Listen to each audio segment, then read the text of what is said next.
हजरत मालिक बिन दिनार फरमाते हैं मैं तौबा करने से पहले बहुत बड़ा शराबी था। मेरी 2 साल की बेटी थी, मैं शराब पीने लगता था तो मेरी शराब गिरा देती थी।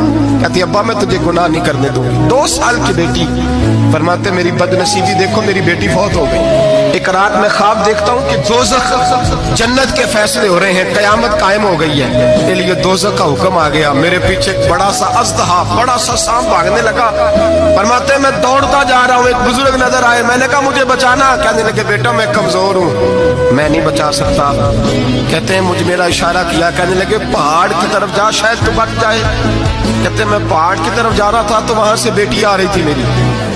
मेरी बेटी दौड़ती आई, मेरी गोद में बैठी और असदे से कहने लगी दफा हो जा, तू मेरे अब्बू को नहीं जला सकता। कहते हैं वो 2 साल की बेटी की आवाज सुन के वजदा भाग गया, मेरी गोद में बैठ ख्वाब देखना, मेरी दाढ़ी से खेलने लगी।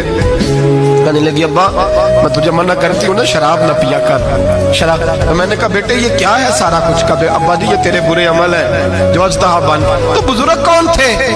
कहने लगे बेटे अब्बा जी वो आपका नेक अमल है, पर वो कमजोर बड़ा था, आपको बचा नहीं सका।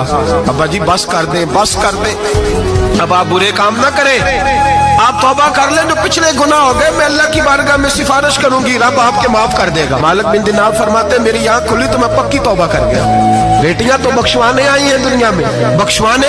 और यहाँ लोग फख्र करते हैं, फख्र से बताते हैं, कहते मेरे बेटे के 15 रिश्ते हैं, शायद मुझे कुरानदाजी करनी पड़े, शर्म कर, हया कर। लोगियों की बेटियों के बारे में इस तरह के अंदाज इख्तियार करता है, तू गुनाह करता है, फिर उस पर तू फूलता नहीं समाता, और तू फिर तुझे हया नहीं आती। लोग टीस करते हैं, मैंने देखा है, उनके भाई को तकलीफ देते हैं, उनके बाप को तकलीफ देते हैं, अजियत पहुंचाते हैं। डरना चाहिए, गुनाह करते हो फिर फख्र भी करते हो, शर्म आनी चाहिए।